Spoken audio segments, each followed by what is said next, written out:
Lights on versus వీక్షకులందరికీ మన ప్రభువైన యేసుక్రీస్తు నామంలో నా హృదయపూర్వకమైన వందనాలు తెలియజేస్తున్నాను. యేసుక్రీస్తు చేసిన అద్భుతాల గురించి ఈ వీడియోలో మాట్లాడుకుందాం.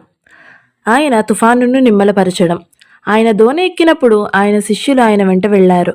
అంతట సముద్రం మీద తుఫాను లేచి ఆ దోణి అలల చేత కప్పబడుతుంది. అప్పుడు ఆయన నిద్రించుచుండగా వారు ఆయన యొద్దకు వచ్చి, ప్రభువా, నశించిపోతున్నాము, మమ్మును రక్షింపమని చెప్పి ఆయనను లేపారు.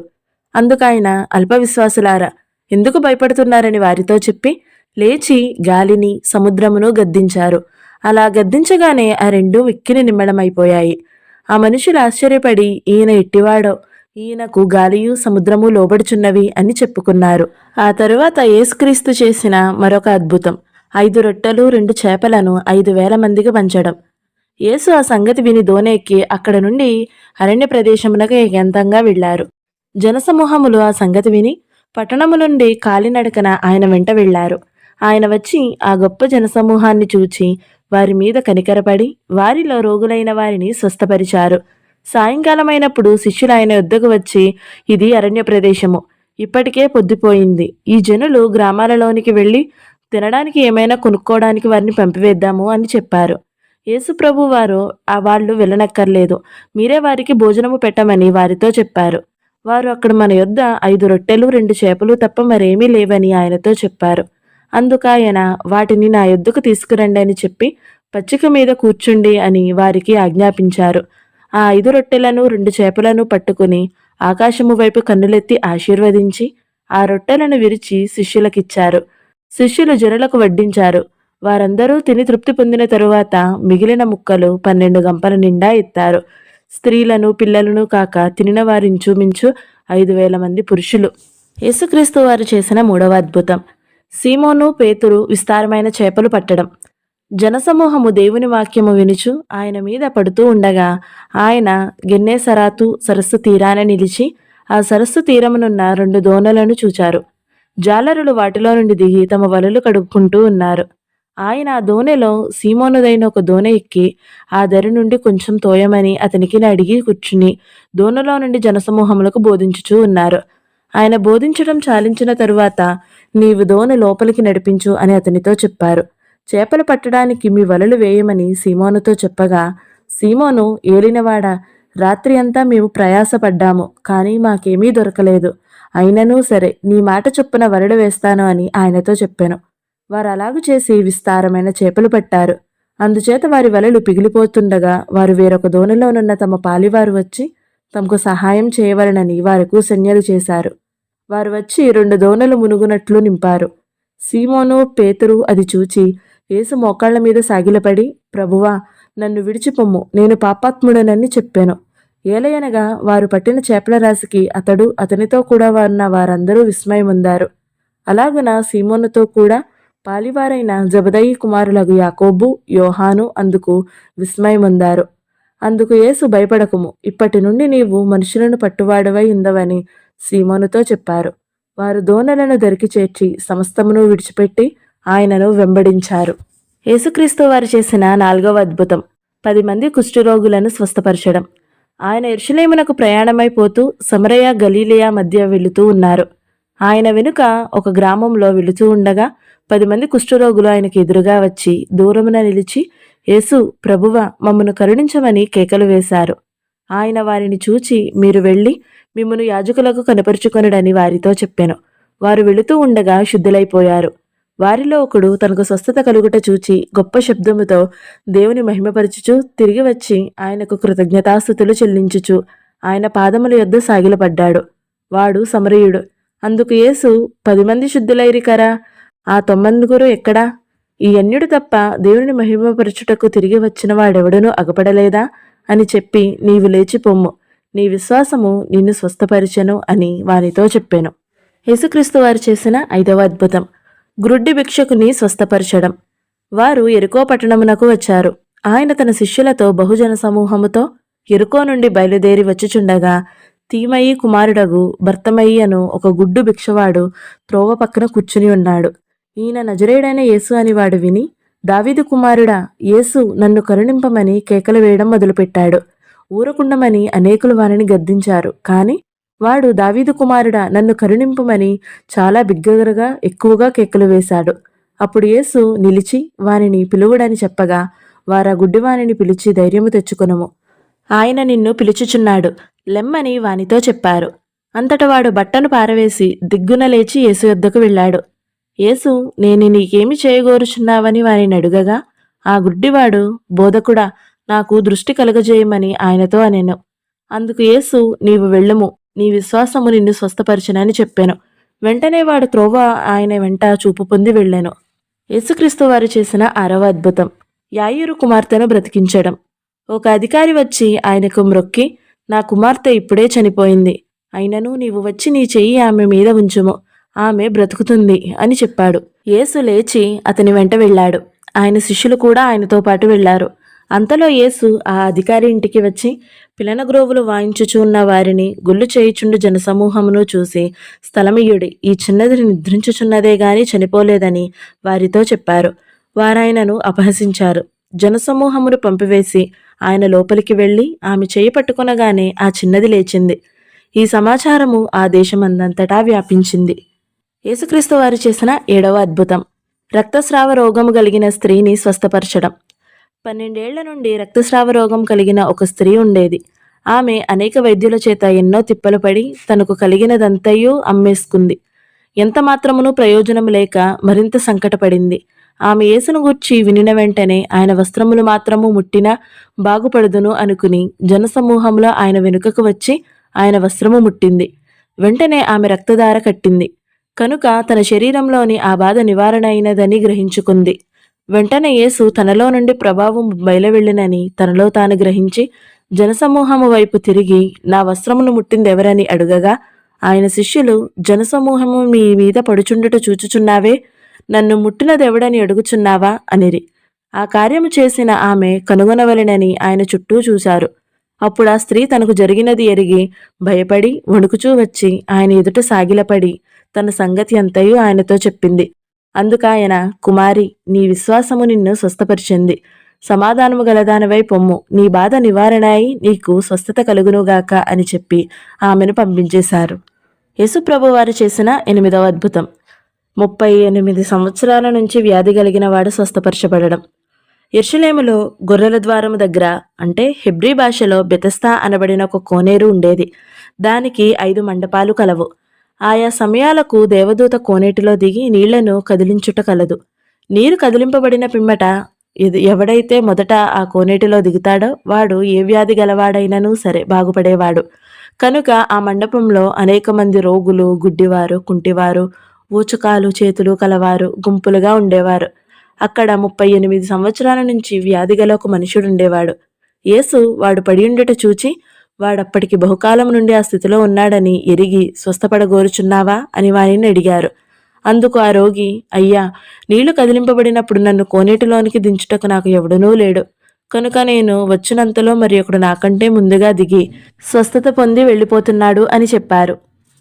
అప్పుడు యేసు, నీవు లేచి నీ పరుపెత్తుకుని నడవమని వానితో చెప్పారు. వెంటనే వాడు స్వస్థత పొంది తన పరుపెత్తుకుని నడిచాడు. యేసు ప్రభువారు చేసిన 9వ అద్భుతం, నీటిని ద్రాక్షారసముగా మార్చడం. గలిలియాలోని కానా అనే ఒక ఊరిలో ఒక వివాహం జరుగుతుండే. యేసు తల్లి అక్కడ ఉంది. యేసును ఆయన శిష్యులను ఆ వివాహానికి పిలువబడ్డారు. ద్రాక్షారసం అయిపోయినప్పుడు యేసు తల్లి వారికి ద్రాక్షారసము లేదని ఆయనతో చెప్పగానే యేసు ఆమెతో, అమ్మా, నాతో నీకేమి, నా సమయం ఇంకనూ రాలేదనెను. ఆయన తల్లి పరిచారకులను చూచి ఆయన మీతో చెప్పినది చేయుడనెను. యూదుల శుద్ధీకరణ ప్రకారము 2-3 తూముల పట్టు 6 రాతి బాణలను అక్కడ ఉంచబడి ఉన్నాయి. యేసు ఆ బాణలు నీళ్లతో నింపమని వారితో చెప్పగానే వారు వాటిని అంచుల మట్టుకు నింపారు. అప్పుడు ఆయన వారితో, మీరిప్పుడు ముంచి విందు ప్రధాని యొద్దకు తీసుకుని పొండని చెప్పారు. వారు ఆ విధంగానే తీసుకుని వెళ్లారు. ఆ ద్రాక్షారసము ఎక్కడి నుండి వచ్చిందో ఆ నీళ్లు ముంచి తీసుకుని పోయిన పరిచారకులకే గాని ఆ విందు ప్రధానికి తెలియలేదు. కనుక ద్రాక్షారసం అయిపోయినా ఆ నీళ్లును రుచి చూచినప్పుడు ఆ విందు ప్రధాని పెండ్లి కుమారుని పిలిచి, ప్రతివాడును మొదట మంచి ద్రాక్షారసము పోసి జనులు మత్తుగా ఉన్నప్పుడు జబ్బు రసము పోస్తాడు. నీవైతే ఇదివరకును మంచి ద్రాక్షారసము ఉంచుకుని ఉన్నావని అతనితో చెప్పాను. గలిలియాలోని కానాలో యేసు ఈ మొదటి సూచక క్రియను చేసి తన మహిమను బయలుపరిచారు.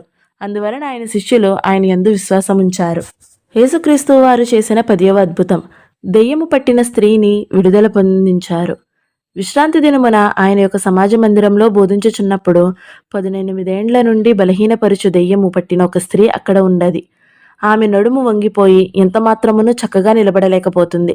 యేసు ఆమెను చూచి రమ్మని పిలిచి, అమ్మా, నీ బలహీనత నుండి విడుదల పొంది ఉన్నావని ఆమెతో చెప్పి ఆమె మీద చేతులుంచగానే ఆమె చక్కగా నిలబడి దేవునిని మహిమపరిచింది. ఆయన చేసిన 11వ అద్భుతం. సేన అపవిత్రాత్మ పట్టినవాడు విడుదల పొందడం. వార సముద్రం మధ్యన నుండి గెరాసేనుల దేశమునకు వచ్చారు. ఆయన దోణ దిగగానే అపవిత్రాత్మ పట్టినవాడొకడు సమాధులలో నుండి వచ్చి ఆయనకెదురుపడ్డాడు. వాడు సమాధులలో వాసము చేసేవాడు. సంకెళ్లతోనైనను ఎవడునూ వాని బంధింపలేకపోయారు. చాలాసార్లు వాని కాళ్లకు చేతులకు సంకెళ్ళు వేసి బంధించినను వాడు ఆ సంకెళ్లను తెంపి కాలి సంకెళ్లను తుత్తునీయలుగా చేశాడు. కనుక ఎవడనూ వానిని సాధుపరచలేకపోయారు. వాడు ఎల్లప్పుడూ రాత్రింబగళ్ళు సమాధులలోనూ కొండలలోనూ కేకలు వేయుచు తనను తాను రాళ్లతో గాయపరుచుకుంటూ ఉండేవాడు. వాడు దూరము నుండి యేసును చూచి పరిగెత్తుకుని వచ్చి ఆయనకు నమస్కారం చేసి, యేసు, సర్వోన్నతుడైన దేవుని కుమారుడా, నాతో నీకేమి? నన్ను బాధపరచుకుమని దేవుని పేరట నీకు ఆనబెట్టుచున్నానని బిగ్గరగా కేకలు వేశాడు. ఎందుకనగా ఆయన అపవిత్రాత్మ ఈ మనుష్యుని విడిచిపొమ్మని వానితో చెప్పాను. మరియు ఆయన నీ పేరేమని అడగగానే వాడు, నా పేరు సేన, ఏలయనగా మేము అనేకులమని చెప్పి తమ్మును ఆ దేశములో నుండి తోలివేయవద్దని ఆయనను చాలా బ్రతిమలాడుకున్నాడు. అక్కడ కొండ దగ్గర పందులు పెద్ద మంద మేపుచున్నాయి గనుక ఆ మందలలో ప్రవేశించినట్లు మమ్మను వాటి యొద్దకు పంపమని ఆ దెయ్యములు ఆయనను బ్రతిమాలుకున్నాడు. యేసు వాటికి సెలవివ్వగానే ఆ అపవిత్రాత్మలు వానిని విడిచి పందులలో ప్రవేశించాయి. ప్రవేశింపగానే ఇంచుమించు 2000 సంఖ్య గల ఆ మంద ప్రపాతము నుండి సముద్ర తీరాన వడిగా పరిగెత్తుకుని పోయి సముద్రంలో పడి ఊపిరి తిరగక చచ్చిపోయాయి. ఆ పందులను మేపుతున్నవారు పోయి పట్టణంలోనూ గ్రామంలోనూ ఆ సంగతి చెప్పారు. జనులు జరిగిన దానిని చూడవెళ్లి యేసు వద్దకు వచ్చి, సేన అను దెయ్యములను పట్టినవాడు బట్టలు ధరించుకుని స్వస్థచిత్తుడై కూర్చుని ఉండట చూచి చాలా భయపడిపోయారు. జరిగినది చూచిన వారు దెయ్యములను పట్టిన వానికి కలిగిన స్థితియు పందుల సంగతియు ఊరి వారికి తెలియజేయగానే తమ ప్రాంతములను విడిచిపోమ్మని వారాయనను బ్రతిమాలుకోసాగారు. యేసుక్రీస్తు వారు చేసిన 12వ అద్భుతం. కపెర్నహూములో ఒక ప్రధాని కుమారుడు రోగి అయి ఉన్నాడు. యేసు యూదయా నుండి గలీలియాకు వచ్చారని తెలుసుకున్న అతను యేసు యొద్దకు వెళ్ళి, తన కుమారుడు చావసిద్ధమై ఉన్నాడు కనుక ఆయనను వచ్చి అతన్ని స్వస్థపరచవలనని వేడుకున్నాడు. యేసు సూచక క్రియలను మహత్కార్యములను చూడకంటే మీరెంత మాత్రమూ నమ్మరని అతనితో చెప్పారు. అందుకు ఆ ప్రధాని, ప్రభువా, నా కుమారుడు చావక మునిపే రమ్మని ఆయనను వేడుకున్నాడు. యేసు, నీవు వెళ్ళుము, నీ కుమారుడు బ్రతికియున్నాడని అతనితో చెప్పగానే ఆ మనుష్యుడు యేసు తనతో చెప్పిన మాట నమ్మి వెళ్ళిపోయాడు. అతడింకా వెళుతూ ఉండగానే అతని దాసులు అతనికి ఎదురుగా వచ్చి అతని కుమారుడు బ్రతికి ఉన్నాడని చెప్పారు. ఏ గంటకు వాడు బాగుపడసాగినని వారిని అడిగినప్పుడు వారు, నిన్న 1 గంటకు జ్వరము వానిని విడిచినని అతనితో చెప్పారు. నీ కుమారుడు బ్రతికి ఉన్నాడని యేసు తనతో చెప్పిన గంట అదే అని తండ్రి తెలుసుకున్నాడు గనక అతడును అతని ఇంటి వారందరూ నమ్మారు. ఇది యేసు యూదయా నుండి గలీలియాకు వచ్చి చేసిన 2వ సూచక క్రియ. ఆయన చేసిన 13వ అద్భుతము. మల్కు చెవిని బాగు చేయడం. ఆయన ఇంకా మాట్లాడుతూ ఉండగా ఇదిగో జనులు గుంపుగా వచ్చారు. 12 మందిలో యూదా అనబడిన వారి కంటే ముందుగా నడిచి యేసును ముద్దు పెట్టుకొనుటకు ఆయన యొద్దకు రాగానే, యేసు, యూదా, నీవు ముద్దు పెట్టుకుని మనుష్య కుమారుని అప్పగించుచున్నావా అని వానితో అన్నారు. అలా అనగానే ఆయన చుట్టూ ఉన్నవారు జరగబోవు దానిని చూచి, ప్రభువా, కత్తితో నరుకుదుమా అని ఆయనను అడిగారు. అంతలో వారిలో ఒకడు ప్రధాన యాజకుని దాసుని కొట్టి వాని కుడి చెవిని తెగనరికాడు. అయితే యేసు ఈ మట్టుకు తాలుడని చెప్పి వాని చెవిని ముట్టి బాగుచేశారు. యేసుప్రభు వారు చేసిన 14వ అద్భుతం. అరశకేలు పన్ను. వారు కపెర్నహూమునకు వచ్చినప్పుడు అరశకేలు అను పన్ను వసూలు చేయు వారి పేతురునొద్దకు వచ్చి, మీ బోధకుడు ఈ అరశకేలు చెల్లింపడా అని అడగగా, చెల్లించుననెను. అతడు ఇంటిలోనికి వచ్చి మాటలాడక మునిపే యేసు ఆ సంగతి ఎత్తి, సీమోను, నీకేమి తోచుచున్నది? భూరాజులు సుంకరపు పన్నును ఎవరి యొద్ద వసూలు చేయుదురు? కుమారుల యొద్దనా అన్యుల యొద్దనా అని అడిగారు. అతడు అన్యుల యొద్దనే అని చెప్పగా, యేసు, అలాగైతే కుమారులు స్వతంత్రులే. అయినను మనము వారికి అభ్యంతరము కలగజేయకుండానట్లు నీవు సముద్రమునకు పోయి గాలము వేసి మొదట పైకి వచ్చిన చేపను పట్టుకొని దానిని నోరు తెరిచిన ఎడల 1 షెకేలు దొరుకును. దానిని తీసుకుని నా కొరకును నీ కొరకును వారికిమ్మని అతనితో చెప్పాను. ఇశ్రాయేలు దేశంలో ధనాన్ని షెకేలు అని పిలిచేవారు. యేసుప్రభు వారు చేసిన 15వ అద్భుతం, కుష్టి రోగిని శుద్ధిపరచడం. ఆయన కొండ మీద నుంచి దిగివచ్చినప్పుడు బహుజన సమూహము ఆయనను వెంబడించారు. ఇదిగో కుష్ఠరోగం వచ్చి ఆయనను మ్రొక్కి, ప్రభువా, నీకిష్టమైతే నన్ను శుద్ధినిగా చేయమనెను. అందుకు ఆయన చేయి చాపి వానిని ముట్టి, నాకిష్టమే, నీవు శుద్ధుడవు కమ్మని చెప్పగానే తక్షణమే వాని కుష్ఠరోగము శుద్ధమాయెను. అప్పుడు యేసు, ఎవరితోనూ ఏమీయూ చెప్పకు సుమి, కాని నీవు వెళ్ళి వారికి సాక్ష్యార్థమై నీ దేహమును యాజకునికి కనబరుచుకోమనెను. మోషే నియమించిన కానుక సమర్పించమని వానితో చెప్పారు. యేసుక్రీస్తు వారు చేసిన 16వ అద్భుతం, దెయ్యం పట్టిన చిన్నవానిని విడిపించారు. జనసమూహములో ఒకడు, బోధకుడా, మూగదయ్యము పట్టిన నా కుమారుని నీ యొద్దకు తీసుకుని వచ్చి తిని, అది ఎక్కడ వానిని పట్టుకొనెనో అక్కడ వానిని పడద్రోయెను. అప్పుడు వాడు నురగ కార్చుకుని పండ్లు కోరుకొని మూర్ఛిల్లిపోతున్నాడు. దానిని వెళ్ళగొట్టమని నీ శిష్యులను అడిగాను, కాని అది వారి చేత కాలేదు. అందుకాయన, విశ్వాసము లేని తరము వారలారా, నేను ఎంతకాలము మీతో ఉందును? ఎంతవరకు మిమ్మల్ని సహింతును? వానిని నా యొద్దకు తీసుకుని రండని వారితో చెప్పగా, వారాయన యొద్దకు వానిని తీసుకుని వచ్చారు. దెయ్యము ఆయనను చూడగానే వానిని విలవెల్లలాడించెను గనుక వాడు నేల మీద పడి నురగ కార్చుకొనుచూ పొర్లుచూ ఉండెను. అప్పుడాయన, ఇది వీనికి సంభవించి ఎంతకాలమైనదని వాని తండ్రిని అడగగానే, అతడు, బాల్యము నుండియే, అది వానిని నాశనము చేయవలనని తరచూ అగ్నిలోనూ నీళ్లలోనూ పడద్రోస్తూ ఉంది. ఏమైనను నీ వలనైతే మా మీద కనికరపడి మాకు సహాయము చేయమనెను. అందుకు యేసు, నమ్ముట నీ వలనైతే నమ్మువానికి సమస్తము సాధ్యమే అని అతనితో చెప్పి, వెంటనే ఆ చిన్నవాని తండ్రి నమ్ముచున్నాను అనెను. నాకు అపనమ్మకము ఉండకుండా సహాయము చేయమని బిగ్గరగా చెప్పారు.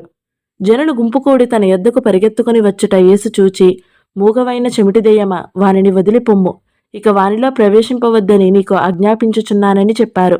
ఆ అపవిత్రాత్మను అలా గద్దించారు. అప్పుడు అది పెద్ద కేక వేసి వానినెంతో విలవిలలాడించి వదిలిపోయింది. అంతట వాడు చచ్చిన వాని వలె ఉండెను గనుక అనేకులు వాడి చనిపోయినని అనుకున్నారు. అయితే యేసు వానిని చెయ్యి పట్టి వానిని లేవనెత్తగానే వాడు నిలబడ్డాడు. ఆయన ఇంటిలోనికి వెళ్లి తరువాత ఆయన శిష్యులు ఏమందుకు ఆ దెయ్యములను వెళ్ళగొట్టలేకపోతిమా అని ఏకాంతముగా ఆయనను అడిగిరి. అందుకాయన, ప్రార్థన వలననే గాని మరి దేని వలనైనను ఈ విధమైనది వదిలిపోవుట అసాధ్యమని వారితో చెప్పారు.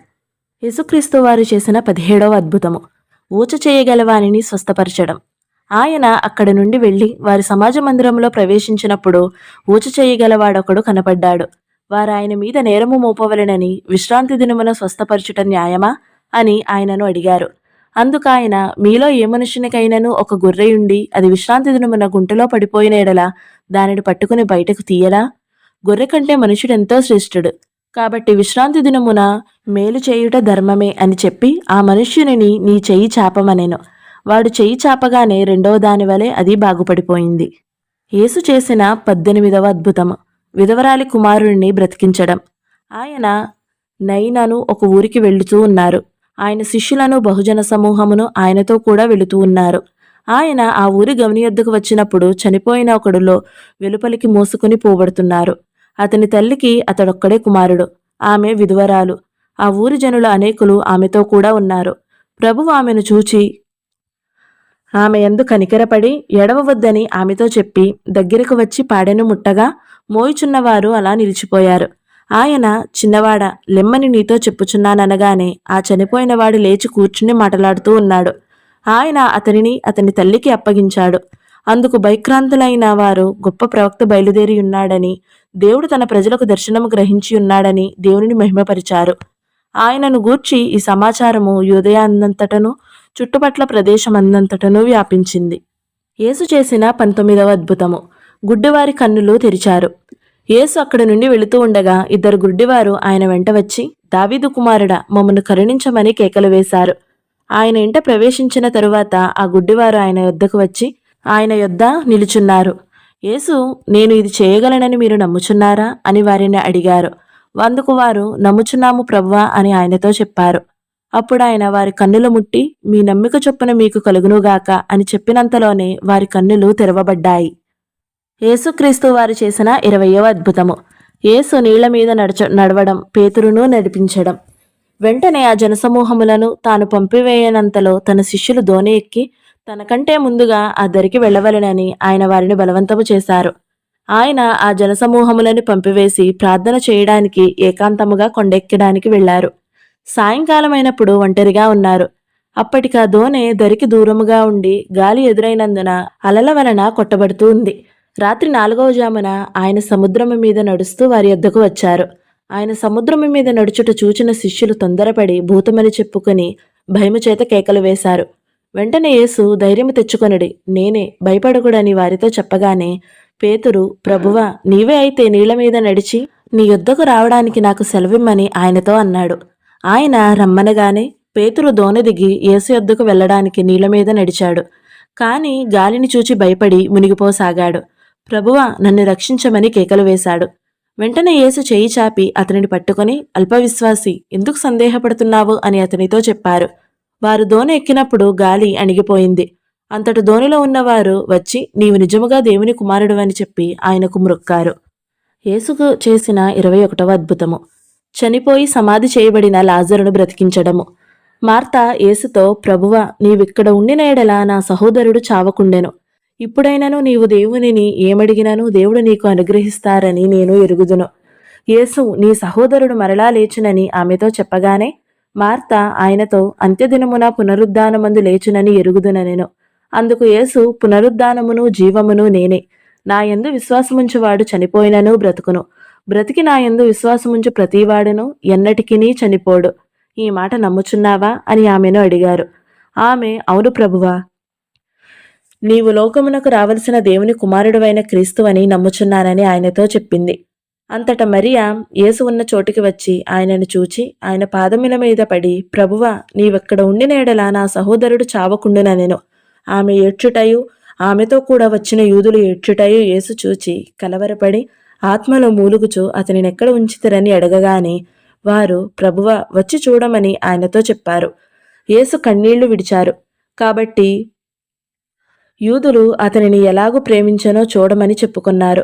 వారిలో కొందరు ఆ గుడ్డివాని కన్నులు తెరిచిన ఈయన ఇతనిని చావకుండా చేయలేడా అని చెప్పుకున్నారు. యేసు మరలా తనలో మూలుగుచూ సమాధి యొద్దకు వచ్చారు. అది ఒక గుహ. దానిమీద ఒక రాయి పెట్టి ఉన్నది. యేసు రాయి తీసివేయుడని చెప్పగానే చనిపోయిన వాని సహోదరి అయిన మార్త, ప్రభువా, అతడు చనిపోయి 4 రోజులయింది కనుక ఇప్పటికి వాసన కొట్టునని ఆయనతో చెప్పింది. అందుకు యేసు, నీవు నమ్మిన యెడల దేవుని మహిమ చూతువని నేను నీతో చెప్పలేదా అని ఆమెతో అన్నారు. అంతట వారు ఆ రాయి తీసివేశారు. యేసు కన్నులు పైకెత్తి, తండ్రి, నీవు నా మనవి వినినందున నీకు కృతజ్ఞతాస్తుతులు చెల్లించుచున్నాను. నీవు ఎల్లప్పుడూ నా మనవి వినుచున్నావని నేనెరుగుదును. కాని నీవు నన్ను పంపితివని చుట్టూ నిలిచియున్న ఈ జనసమూహము నమ్మునట్లు వారి నిమిత్తము ఈ మాట చెప్పితినెను. చనిపోయినవాడు కాళ్ళు చేతులు ప్రేతవస్త్రములతో కట్టబడినవాడై వెలుపలికి వచ్చాడు. అతని ముఖమునకు రుమాలు కట్టియుండెను. అంతట యేసు, మీరు అతని కట్లు విప్పముడి అని చెప్పగానే వారు ఆ విధంగానే చేశారు. ఆయన చేసిన 22వ అద్భుతము. అంజూరపు చెట్టు ఎండిపోవడము. ఉదయమందు పట్టణమునకు మరలా వెళుతూ ఉండగా ఆయన ఆకలి కొన్నారు. అప్పుడు త్రోవ పక్కన ఉన్న ఒక అంజూరపు చెట్టును చూచి దాని యొద్దకు రాగానే దాని యందు ఆకులు తప్ప మరేమీయూ కనబడలేదు. కనుక దానిని చూచి, ఇక మీదటెన్నటికీ నీవు కాపు కాయకుందువుగాక అని చెప్పారు. తక్షణమే ఆ అంజూరపు చెట్టు ఎండిపోయింది. శిష్యులు అది చూచి ఆశ్చర్యపడి, అంజూరపు చెట్టు ఎంత త్వరగా ఎండిపోయినని చెప్పుకున్నారు. అందుకు యేసు, మీరు విశ్వాసము కలిగి సందేహపడకుండిన ఎడల ఈ అంజూరపు చెట్టునకు జరిగిన దానిని చేయుట మాత్రమే కాదు, ఈ కొండను చూచి నీవు ఎత్తబడి సముద్రంలో పడవేయబడుదువుగాక అని చెప్పిన ఎడల అలాగనే జరుగునని మీతో నిశ్చయముగా చెప్పుచున్నాను. మరియు మీరు ప్రార్థన చేయనప్పుడు వేటిని అడుగుదురో అవి దొరికినవని నమ్మిన ఎడల మీరు వాటన్నిటినీ పొందురని వారితో చెప్పారు. యేసు చేసిన 23వ అద్భుతము. పుట్టుగుడ్డివానిని బాగుచేయడము. ఆయన మార్గమున పోతూ ఉండగా పుట్టుగుడ్డి అయిన ఒక మనుష్యుడు కనపడ్డారు. ఆయన శిష్యులు, బోధకుడా, వీడు గుడ్డివాడే పుట్టుటకు ఎవడు పాపము చేశాడు, వీడా, వీడి కన్నవారా అని ఆయనను అడగగానే యేసు, వీడైనను వీరి కన్నవారైనను పాపము చేయలేదు గాని దేవుని క్రియలు వీని యందు ప్రత్యక్షపరచబడడానికే వీడు గుడ్డివాడిగా పుట్టాడు. పగలున్నంత వరకు నన్ను పంపిన వాని క్రియలు మనము చేయుచూ ఉండవలెను. రాత్రి వచ్చుచున్నది, అప్పుడెవడునూ పని చేయడలేడు. నేను ఈ లోకములో ఉన్నప్పుడు లోకమునకు వెలుగునని చెప్పాను. ఆయన ఇట్లు చెప్పి నేల మీద ఉమ్ము వేసి ఉమ్ముతో బురద చేసి వాని కన్నుల మీద ఆ బురదను పోసి, నీవు సీలోయము కోనేటిలోకి వెళ్ళి అందులో కడుక్కోమని చెప్పారు. సీలోయమును మాటకు పంపబడిన వాడని అర్థము. వాడు వెళ్లి కడుక్కొనగానే చూపు గలవాడై వచ్చాడు. యేసు ప్రభు శరీరధారిగా ఈ లోకానికి రాకముందే కొన్ని వందల సంవత్సరాల పూర్వమే ఆయనను గురించి ప్రవక్త అయిన యెషయా ప్రవచించారు. ఈ ప్రవచనాన్ని నెరవేర్పు అయిన దేవుడని రుజువుపరుచుచున్నది. ఆయన వచ్చి తానే మిమ్మును రక్షించును. గుడ్డువారి కన్నులు తెరవబడును, చెవిటివారి చెవులు విప్పబడును, కుంటివారు దుప్పివలే గంతులు వేయును అని యెషయా గ్రంథం 35వ అధ్యాయంలో చెప్పబడింది. యేసు చేసిన 24వ అద్భుతము ప్రభువు రూపాంతరం చెందడం. 6 దినములైన తరువాత యేసు పేతురును, యాకోబును, అతని సహోదరుడైన యోహానును వెంటపెట్టుకుని ఎత్తైన ఒక కొండ మీదకి ఏకాంతముగా వెళ్లి వారి ఎదుట రూపాంతరం పొందారు. ఆయన ముఖము సూర్యుని వలె ప్రకాశించింది. ఆయన వస్త్రములు వెలుగువలే తెల్లవిగా అయ్యాయి. ఇదిగో మోషేయు ఏలియాయు వారికి కనబడి ఆయనతో మాట్లాడుతూ ఉన్నారు. అప్పుడు పేతురు, ప్రభువా, మనం ఇక్కడ ఉండుట మంచిది. నీకిష్టమైతే ఇక్కడ నీకు, మోషేకు ఒకటియు, ఏలియాకు ఒకటియు 3 పర్ణశాలలు కట్టుదామని యేసుతో చెప్పారు. అతడు ఇంకనూ మాట్లాడుచుండగా ఇదిగో ప్రకాశమానమైన ఒక మేఘము వారిని కమ్ముకుంది. ఇదిగో ఈయన నా ప్రియకుమారుడు, ఈయన యందు నేను ఆనందించుచున్నాను, ఈయన మాట వినుడని ఒక శబ్దము ఆ మేఘములో నుండి పుట్టింది. శిష్యులు ఈ మాట విని బోర్లాపడి మిక్కిలి భయపడగా యేసు వారి యొద్దకు వచ్చి వారిని ముట్టి, లేండి, భయపడకుడని చెప్పారు. వారు కనులెత్తి చూడగానే యేసు తప్ప మరి ఎవరునూ వారికి కనబడలేదు. వారు కొండ దిగి వచ్చుచుండగా మనుష్య కుమారుడు మృతులలో నుండి లేచి వరకు ఈ దర్శనము మీరు ఎవరితోనూ చెప్పకూడదని యేసు వారికి ఆజ్ఞాపించారు. ఆయన చేసిన 25వ అద్భుతం కానాను స్త్రీ యొక్క కుమార్తెను స్వస్థపరచడం. యేసు అక్కడ నుండి బయలుదేరి తూరు సిదోనుల ప్రాంతమునకు వెళ్ళగానే ఆ ప్రాంతంలో నుండి కానాను స్త్రీ ఒకటి వచ్చి, ప్రభువా, దావీదు కుమారుడా, నన్ను కరుణింపుము, నా కుమార్తె దెయ్యము పట్టి బహుబాధపడుచున్నదని కేకలు వేసింది. అందుకు ఆయన ఆమెతో ఒక్క మాటైననూ చెప్పలేదు.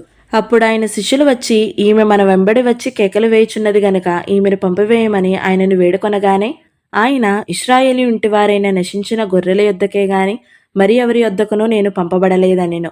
అయినను ఆమె వచ్చి ఆయనకు మొక్కి, ప్రభువా, నాకు సహాయం చేయమని అడిగింది. అందుకు ఆయన, పిల్లలు రొట్టె తీసుకుని కుక్క పిల్లలకు వేయుట యుక్తము కాదని చెప్పగా ఆమె, నిజమే ప్రభువా, కుక్కపిల్లలు కూడా తన యజమానుల బల్ల మీద నుండి పడు ముక్కలు తినును కదా అని చెప్పింది. అందుకు యేసు, అమ్మా, నీ విశ్వాసము గొప్పది, నీవు కోరినట్టే నీకు అవునుగాక అని ఆమెతో చెప్పారు. ఆ ఘడియలోనే ఆమె కుమార్తె స్వస్థత పొందింది. యేసుక్రీస్తు వారు చేసిన 26వ అద్భుతము పక్షవాయువు గలవానిని స్వస్థపరచడం. కొన్ని దినములైన తరువాత ఆయన మరలా కపెర్నహూములోకి వచ్చారు. ఆయన ఇంట ఉన్నాడని విని వచ్చినప్పుడు అనేకులు కూడి వచ్చారు గనుక వాకిటినైనను వారికి స్థలము లేదు. ఆయన వారికి వాక్యము బోధించుచుండగా కొందరు పక్షవాయువు గల ఒక మనుష్యునిని 4 చేత మోయించుకుని ఆయన యొద్దకు తీసుకుని వచ్చారు. చాలామంది కూడి ఉన్నందున వారు ఆయన యొద్దకు చేరలేకపోయారు. ఆయన ఉన్న చోటికి పై ఇంటి కప్పు విప్పి సందు చేసి పక్షవాయువు గలవానిని పరుపుతోనే దింపారు.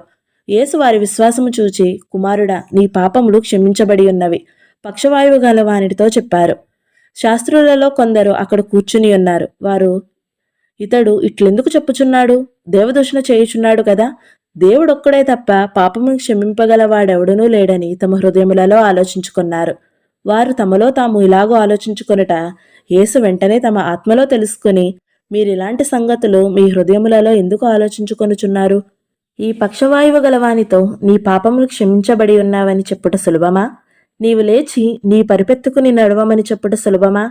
అయితే పాపములు క్షమించుటకు భూమి మీద మనుష్య కుమారునికి అధికారము కలదని మీరు తెలుసుకొనవలెనని వారితో చెప్పి, పక్షవాయువు గలవానిని చూచి, నీవు లేచి నీ పరిపెత్తుకుని ఇంటికి పొమ్మని నీతో చెప్పుచున్నానెనెను. తక్షణమే వాడు లేచి పరిపెత్తుకుని వారందరి ఎదుట నడిచి వెళ్ళిపోయాడు. కనుక వారందరూ విభ్రాంతి పొంది, మనమిలాంటి కార్యములు ఎన్నడూ చూడలేదని చెప్పుకొనుచు దేవునిని మహిమపరిచారు. యేసుప్రభు వారు చేసిన 27వ అద్భుతము అపవిత్రాత్మను విడిచిపొమ్మని చెప్పడం. వారు కపెర్నహూములోనికి వెళ్లారు. వెంటనే ఆయన విశ్రాంతి దినమున సమాజ మందిరంలోనికి వెళ్లి బోధిస్తూ ఉన్నారు. ఆయన శాస్త్రుల వలె గాక అధికారము గలవాని వరే వారికి బోధిస్తున్నారు గనక వారు ఆయన బోధకు ఆశ్చర్యపడ్డారు. ఆ సమయమున వారి సమాజ మందిరంలో అపవిత్రాత్మ పట్టిన మనుషుడొకడున్నాడు. వాడు, నజరేయుడగు యేసు, మాతో నీకేమి? మమ్మను నశింపజేయడానికి వచ్చితివా? నీవెవడనో నాకు తెలియను, నీవు దేవుని పరిశుద్ధుడవని కేకలు వేశాడు. అందుకు యేసు, ఊరకుండము, వానిని విడిచిపొమ్మని దానిని గద్దించగానే ఆ అపవిత్రాత్మ వానిని విలవిలలాడించి పెద్ద కేక వేసి వానిని విడిచిపోయింది. అందరూ విస్మయముంది, ఇదేమిటో, ఇది కొత్త బోధలా ఉన్నదే, ఈయన అధికారముతో అపవిత్రాత్మలకు ఆజ్ఞాపింపగానే అవి ఆయనకు లోబడుచున్నవని ఒకరితో ఒకరు చెప్పుకున్నారు. వెంటనే ఆయనను గూర్చి సమాచారము త్వరలో గలీలియా ప్రాంతమందంతటా వ్యాపించింది. యేసు చేసిన 28వ అద్భుతము, యేసుక్రీస్తు పునరుద్ధానము. విశ్రాంతి దినము గడిచిపోయిన తరువాత ఆదివారమున తెల్లవారుచుండగా మగ్దలైనే మరియాయు వేరొక మరియాయు సమాధిని చూడడానికి వచ్చారు. ఇదిగో ప్రభువు దూత పరలోకము నుండి దిగివచ్చి రాయిని పొర్లించి దానిమీద కూర్చుని ఉన్నారు. అప్పుడు మహాభూకంపం కలిగింది. ఆ దూత స్వరూపము మెరుపువలే ఉన్నది. అతని వస్త్రములు హిమమంత తెల్లగా ఉన్నాయి. అతనికి భయపడుట వలన కావలివారు వణికి చచ్చిన వారి వలె ఉన్నారు. దూత ఆ స్త్రీలను చూచి, మీరు భయపడుకుడి, సిలువ వేయబడిన యేసును మీరు వెదుకుచున్నారని నాకు తెలుసు. ఆయన ఇక్కడ లేడు, తాను చెప్పినట్టే ఆయన లేచియున్నాడు. రండి, ప్రభువు పండుకొనిన స్థలమును చూచి త్వరగా వెళ్ళి ఆయనను మృతులలో నుండి లేచియున్నాడని ఆయన శిష్యులకు తెలియజేయుడి. ఇదిగో ఆయన గలీలయలోనికి మీకు ముందుగా వెళ్ళుచున్నాడు. అక్కడ మీరు ఆయనను చూతురు. ఇదిగో మీతో చెప్పి తిననెను. వారు భయముతోనే మహా ఆనందముతోనూ సమాధి వద్ద నుండి త్వరగా వెళ్ళి ఆయన శిష్యులకు ఆ వర్తమానమును తెలపడానికి పరిగెత్తుకుని వెళ్లారు. యేసు వారిని ఎదుర్కొని మీకు శుభమని చెప్పారు.